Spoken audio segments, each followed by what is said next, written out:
Bristol's dignitaries gathered for the opening of a new footbridge. It was a small step, but a victory for the campaign to commemorate one of the slaves who lived in Bristol, a man called Pero Jones.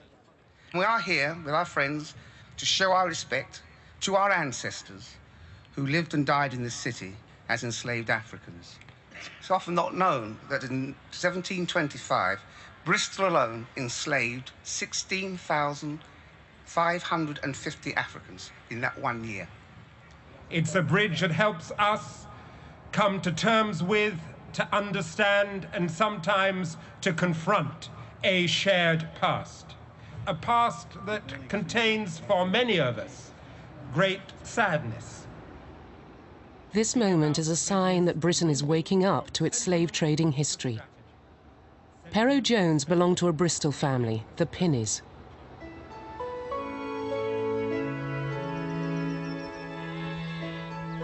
Britain's slave past does not start with Africa.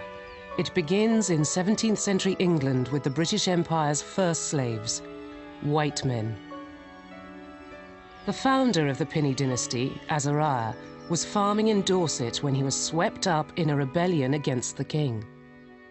The Duke of Monmouth landed in Lyme Regis in June 1685, and Azariah, probably tired of haymaking, saw these redcoats crossing the end of the field and thought that looked rather more fun than haymaking, and why don't I go and join them? And off he went. And in July of 1685, he fought the disastrous Battle of Sedgemoor. The Duke of Monmouth was executed, and a very large number of others were executed too. Some were transported, and Azariah, my ancestor, was one of those lucky ones, being sent to the island of Nevis as an indented servant, which meant he was more or less a slave himself.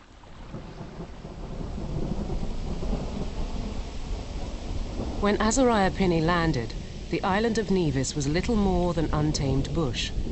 The English convicts were put to work alongside native Indians and a few imported Africans. They cleared the island, first for tobacco, then for a new luxury crop, sugar. At that time, the West Indies was something like a gold rush. There was this new chance to make quite a lot of money quite quickly, and a lot of people came out from this country to do it. And in fact, they employed Negroes imported from Africa as slaves, and they employed, after the Battle of Sedgemoor, quite a large number of white people who were indented servants like Azariah. Azariah persuaded his sister to buy him out of servitude. Within a year, she had set him up in the sugar business.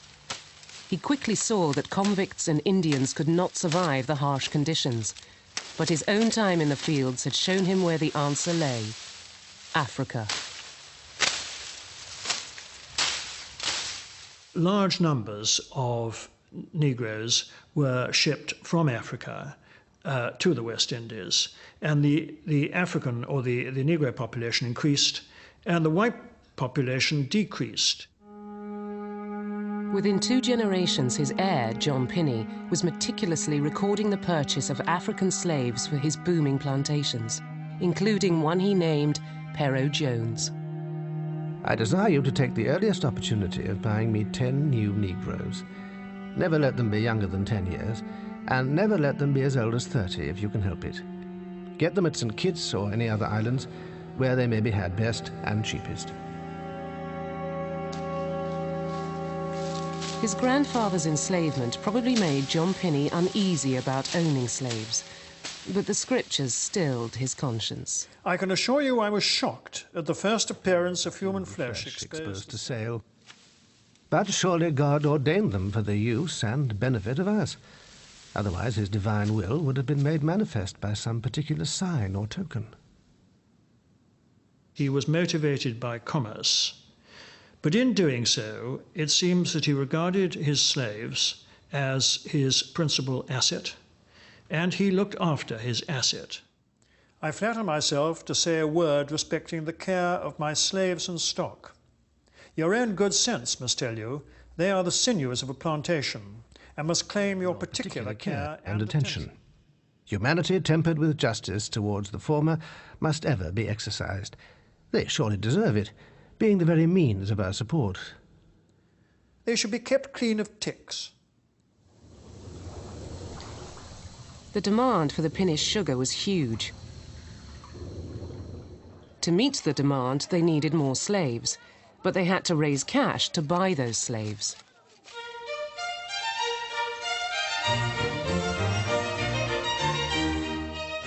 They turned to the merchants in the city of London for help. The moneymen were prepared to give loans to planters, but it was the higher profits from the slave ships that offered the best returns. The city wanted that business all to itself.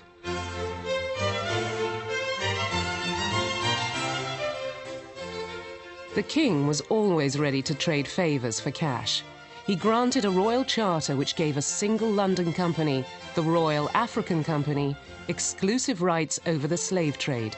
In return, the royal family became its biggest shareholders. Charles II, by the grace of God, King of England, Scotland, France and Ireland. To all to whom these presents shall come, greeting. Whereas Guinea, Benin, Angola and South Barbary, and the sole and only trade and traffic thereof, are the undoubted right of our heirs and successors, and whereas the trade of said regions is of great advantage to subjects of this kingdom.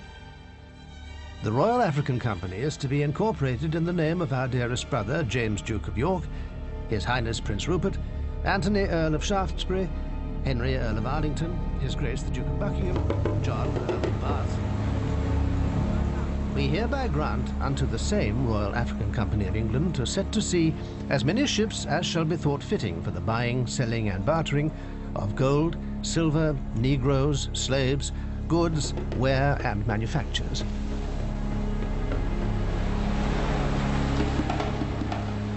The company's men would let nothing stand in the way of their drive for profits. They already knew that slavery was widely practiced in West Africa. In most African nations, it was an alternative to a prison system. Those who committed crimes, convicts, could be sold into slavery. If you owed a debt, you could be sold into slavery. Sometimes through deceit, or you could be tricked into slavery. Slaves were also acquired as captives of Africa's wars. Europeans had long been part of an established system for bartering them. The first Europeans who came to Ghana were the Portuguese, and they arrived in 1471.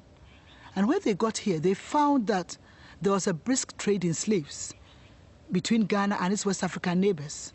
And for 100 years, Portugal remained on the coast of Ghana and took part in this coastal trade, going to Senegal, bringing goods from Senegal, from Nigeria to Ghana, and bringing slaves in exchange for gold. And this was the situation before the transatlantic slave trade was introduced. The Royal African Company had no interest in the coastal trade. They wanted slaves to ship across the Atlantic. They found a ready supply in local prisoners of war. When you went to war and you defeated the people, you took captives home. So you decided what to do with the captives. How many slaves do we need for farming? How many do we need for the army? How many do we need for domestic work, etc., etc.? After they've gone through all those logistics, the excess goes through the Atlantic slave trade. The image we have today of the slave trade as mass kidnap by Europeans couldn't be further from the truth. For both sides, this was just business. The African role in the transatlantic slave trade must not power to protect his growing empire. In 1767, he became the MP for Liverpool. In the city, Pennant found like-minded men bent on exploiting Britain's slave trade. They were ruthless. They gambled heavily on the success of slavery and won. Soon Liverpool had surpassed Bristol to become the leading slave port in the world. I think one has to see the slave trade as a competitive activity, and that in that activity Liverpool would have certain advantages over Bristol. The merchants were perhaps more prepared to take risks.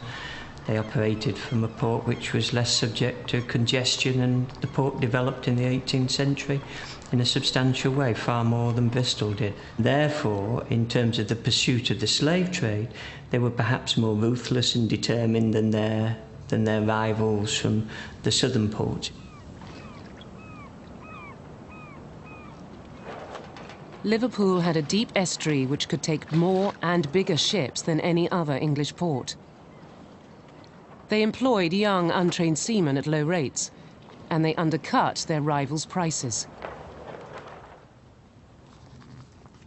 Opportunistic investors poured into Liverpool. Among the first were the Hayward brothers.